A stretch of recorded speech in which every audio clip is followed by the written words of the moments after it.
Take it easy Ramani. ആദ്യ ഗർഭം അലസിപ്പോവുക എന്നത് പലർക്കും സാധാരണമാണ്. ശരീരം സൂക്ഷിക്കാത്തതുകൊണ്ടാണ് പലപ്പോഴും ഇത് സംഭവിക്കുന്നത്. അതിന് രമണി ഇവിടെ ജോലിയൊന്നും ചെയ്യാറില്ലല്ലോ ഡോക്ടർ. ഇനി ഇങ്ങനെ സംഭവിക്കാതിരിക്കാൻ ആദ്യം മുതൽക്കേ ഞാൻ ചെക്കപ്പ് ചെയ്യാം. ഇറങ്ങട്ടെ. നീ എന്തിനാ ഇങ്ങനെ പേടിക്കുന്നത്? ആദ്യത്തെ അബോർട്ടായി പോയാൽ കല്യാണം കഴിഞ്ഞ് ആർക്കും ദുഃഖം തോന്നും.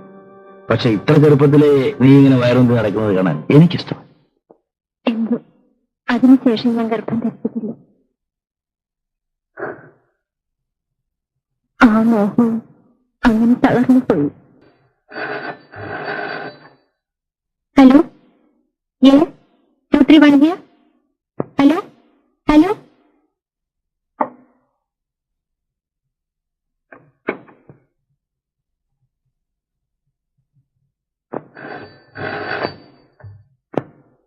Hello, Chandran here. എന്തിനാ നീ ഇടയ്ക്കിടെ വിളിക്കുന്നത്? ഞാൻ വരുമെന്ന് പറഞ്ഞാൽ വരും. വെറുതെ ബഹളം വെക്കാതെ. അമ്മയടുത്ത് എങ്ങനെ ഉണ്ടോ? അടങ്ങിയിരിക്കണ്ട മോളെ.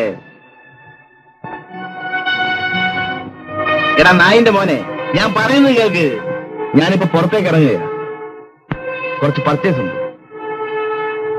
നാളെ വെളുപ്പിന് 5 മണിക്ക് പുറപ്പെടും. ഹോട്ടലിൽ കാണാം. ഓക്കെ?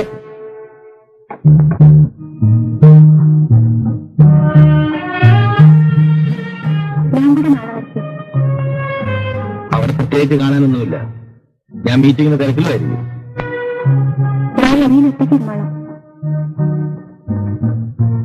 എനിക്ക് കൂടെ പോന്നോ? പറഞ്ഞാൽ കേൾക്കുന്ന ശീലം പണ്ടേ ഇല്ലല്ലോ. ചേട്ടന് ഇഷ്ടമില്ലെങ്കിൽ ഞാൻ വരുന്നില്ല. ജാടയൊന്നും വേണ്ട. വെളുപ്പിന് 5 മണിക്ക് ഒരുങ്ങിക്കും.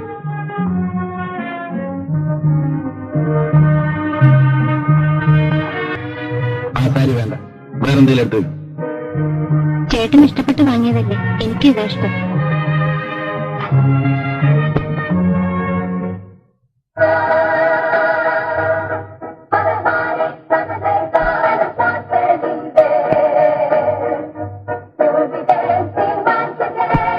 എങ്ങനെയുണ്ട്?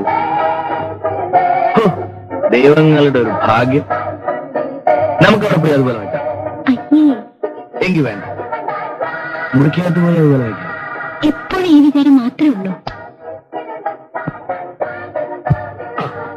ഹലോ മിസ്റ്റർ തുളസേർ, ജസ്റ്റ് ഹാഫ് നോ ബാക്ക്. വിസിയെ കൊണ്ടൊരു അറിഞ്ഞിട്ടുണ്ടെങ്കിൽ ഞാനും കൊണ്ടുവരുന്നല്ലോ. നിർബന്ധം പിടിച്ച എന്ത് ചെയ്യാൻ? അല്ല, എന്റെ അറിഞ്ഞില്ല. ഞാൻ റൂമിലേക്ക് പോട്ടെ.